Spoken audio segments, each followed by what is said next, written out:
That is when I joined LeapScholar 2-week crash course, and through the 2 weeks, I think I learned so many things about the IELTS exam, starting from what the IELTS is. Right, in 2 weeks, I went from what is IELTS to getting an 8 band. So I think that was just possible in 2 weeks.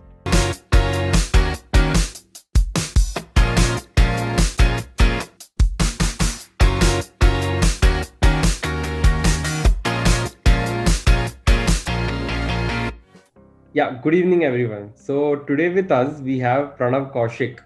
Hi, Pranav.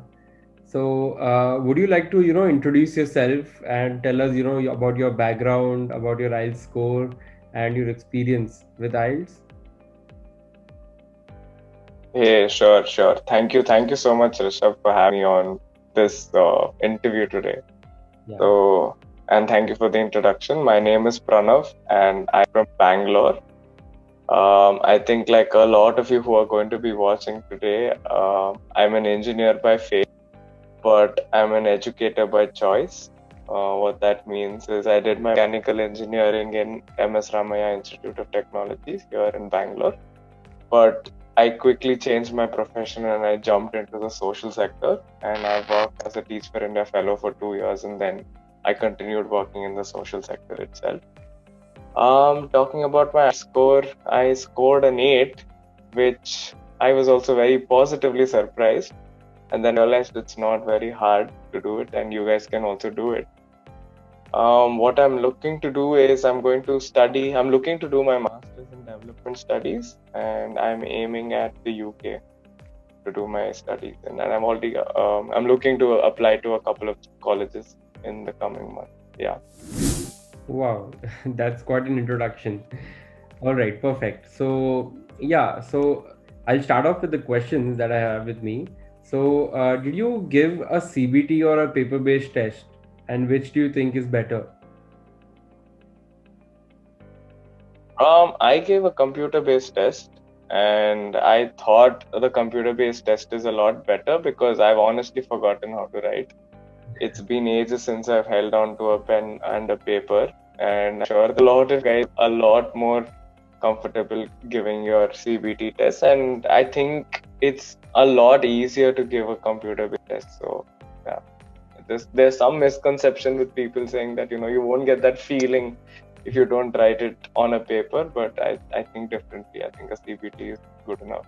Yeah, they would have said, yeah, you don't won't get that exam feeling when you have to write, and that typing would not would help you, make you lose all the fun in writing. Yeah, that's there. That's true. I think for me, mostly it would be like the trauma of exam wouldn't be there if I go for a CBT. Having written all my internals on a paper, I don't want to relive that once again. Great. So how did you prepare for IELTS, and can you share some preparation tips? Yeah, sure. I mean, first of all, I think um, I was a little nervous when I first started out. I had no idea what to expect. I just knew that IELTS means you are going to get a single digit score. That was my knowledge about IELTS. That's about it. I came in as a blank slate. I had no idea what it meant, how the exam paper, what the pattern going to be, right? And I took an absolute leap of faith. And I think on November 25th or something, I registered for my IELTS exam. And I took a leap of faith and said, Chalo, I'll do it in 20 days. I will go and give my exam. And I registered for the exam. And then I realized, oh my, this might not be an optimum time. This is not a real good decision from me. But then that is when I joined LeapScholar 2-week crash course. And through the 2 weeks, I think I learned so many things about the IELTS exam, starting from what the IELTS is, right? In 2 weeks, I went from what is IELTS to getting an 8 band. So I think that was just possible in 2 weeks. Some of the things that I did was I attended the classes regularly. I saw that a lot of them did attend the class regularly, but a couple of them did not attend the class regularly, and I could see a very visible difference in the people who attended classes and didn't attend class regularly. Just by the end of the 2 weeks, a lot of my friends also, their confidence in terms of speaking or writing grew tenfold, including mine. So I think attending the classes regularly is really important. Second thing is, during the classes, I think I had Atul sir as my mentor, who was absolutely fantastic. Right, he gave us really like one-on-one personal attention. He gave us during the class, or even when I would ping him outside class hours and I would ask him some doubts, he would respond. And within those weeks, I think I got really close to Atul sir, and he would also give me a lot of extra exercises. And I think he just went out of the way to help us. And I'm sure that if he did that with me, he did that with a lot of other students as well. So that was great. I don't know how he manages this time. So second thing is take the help of all the mentors who are there, and really use their experience. Just ask them about the exam, and they'll give you a lot of these quick tips. So that do all your exercises on time. And finally, there are a lot of online resources that are available. Just go online and check out, question papers, mock question papers. Lot of free stuff are there on YouTube as well. But I think that even though there is a lot of free resources online, you would require someone to actually help guide you in the right direction, and that is where I think the 2-week crash course also helped me a lot. So yeah, it's pretty simple once you see it that way, but it takes a lot of consistency. That's about it. Yeah. So you said that you took 20 days to get 8 bands. Do you think that span of 20 days is enough for a student to score 8 bands? Realistically, I think what you need is a little more time, I would say. Maybe a 5-week course would have also helped. I think 2 weeks is enough for someone who is into reading, who speaks in English on a regular basis. So those are my some criteria that I would also say that if you have done all of this, then 2 weeks is enough. But otherwise, then I think a 5-week course is more than enough. That's what I would say. Okay. So if you're a voracious reader and you regularly speak to other people and interact with other people in English, then I think 2 weeks is enough. So how was your exam day, considering this pandemic situation? Can you describe how your exam day was, how your speaking test was, and your listening, speaking, and reading tests? Share some tips. Okay, so I think sure. So I think I took my exam with Brit Council, and they had done a really good job of organizing the entire thing, and I felt really safe and comfortable during the entire process. I think the only one thing that I would like to say is, because during your speaking assessment, you will be talking to a person, you will be talking to a human, and it's not a computer-based test. But during the pandemic, you're also going to be wearing a mask. The person in front of you is also going to be wearing a mask. She'll be wearing a face shield, and there is going to be a glass screen in between the both of you. So you have to be loud. You really have to throw your voice. And when I say throw your voice, don't shout at the other person. Have a normal conversation with them, but you still need to be heard. I think that's one challenge that I faced. But even then, they were very supportive, and they said, because wearing a very thick mask, they said, you know what, you want a surgical mask which is a lot more thinner, so that at least you're heard a lot better. So even that, they're prepared. So I think that was pretty great. In terms of the other three things, because I took a CV, I faced absolutely no issues. It was very smooth. Everything, all the people over there were very supportive. So don't take tension. Just chill. I know the nerves can be a little. You'll get a little nervous before the exam, but I think just take a sip of water, take a deep breath, and go in, and you're going to nail it. Just prepare well, be confident, and just write the exam. That's the mantra there is. Just work hard, prepare well, and go write the exam, and you will nail it. Yeah. Perfect. So which section did you find the most difficult, and why? Okay. So I think during our preparation, a lot of people said that writing and speaking was going to be the most difficult.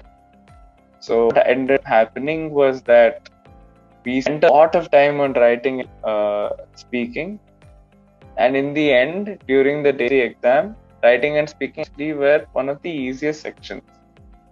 Reading was a little tough, but listening was actually the toughest according to me. Especially there was this one section where the acts were Irish accents, and they're a little too hard to follow because I feel like they swallow a lot of their words.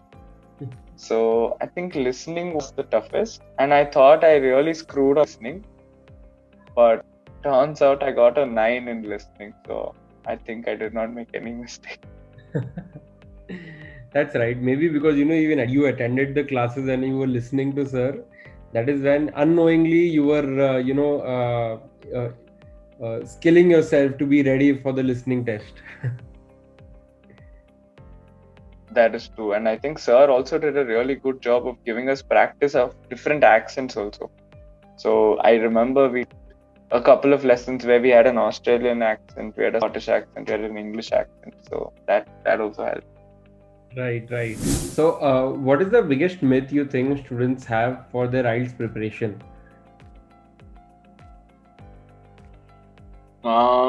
Yeah, I think that's a very good question. I would say there are two myths that students generally believe in. One is that the paper-based exam is better than the CBT. I don't think so. I really feel it is based on your comfort, and according to me, I felt that the CBT was way more easier and comfortable when it came to paper-based. So I would suggest that you go for the CBT exam. The second thing is that a lot of students go in thinking that the speaking is going to be the most difficult part of IELTS, and in there they think that it's going to be like a viva, right?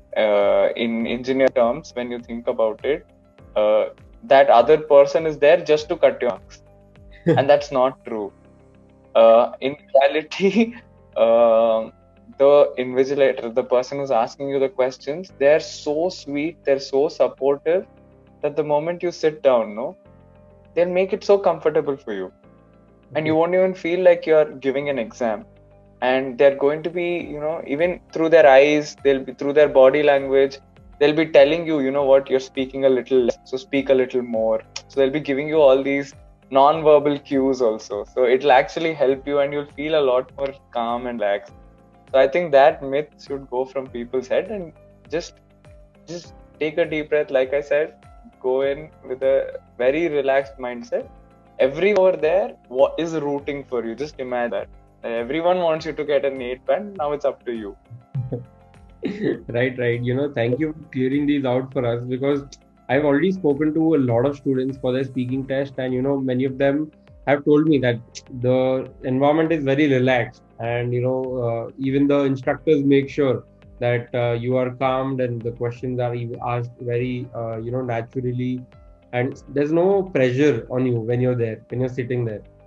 So even I have noticed that. That's right. So what is the timetable that you followed? And can you also tell us the sources that you referred to for your IELTS exam? Yeah, sure. So as you know, I'm working. So I had work till like 8 o'clock almost every day, and my classes with Atul sir began at 9 o'clock. So my IELTS preparation essentially began at 9 o'clock in the night. So 9 to 10 I would have my class, and then I would spend another 2 to 3 hours every day, just pondering over whatever sir has said, summarized what he has given, and also do my extra preparation in terms of looking at question papers and going through other things. I think one of the best resources that I also found was that as soon as you register for the IELTS through British Council, they give you this course called Road to IELTS, right? So with that, you'll get access to a lot of free question papers, a lot of resources, and it'll also give you very instant feedback. So you can get better just using that Road to IELTS course. Other than that, you have your YouTube always. Just Google. Google is your best friend. Use it very wisely. Some of the other things that I also did to help my reading was I read the newspaper every day anyway, but I think the editorial section of the newspaper is really important because there you will be able to discern opinions from facts. You will clearly understand author's point of view, and these are some of the passages that will also help you build a strong argument about a topic.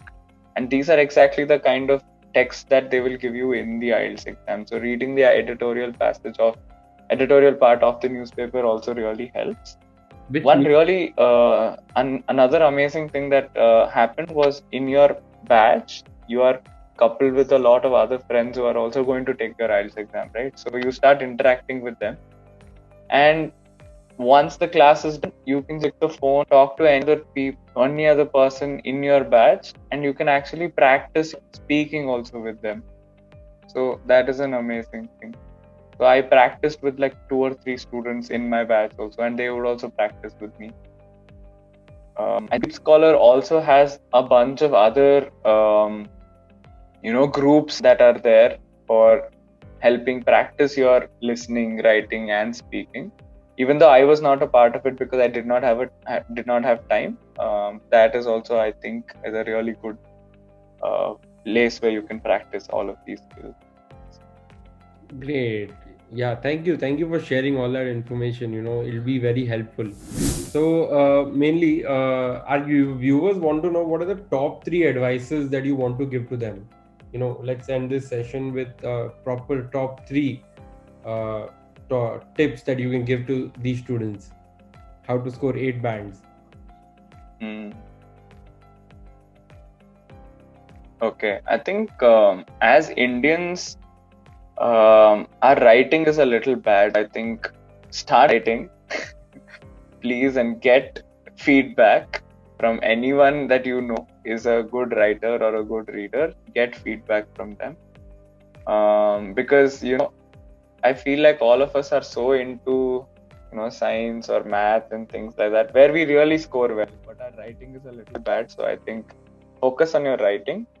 Second thing is, don't hesitate to ask for feedback from anybody. Right? You know that someone is speaking well, don't feel shy. You should use that as an opportunity to go talk to them and get feedback about your own language capabilities.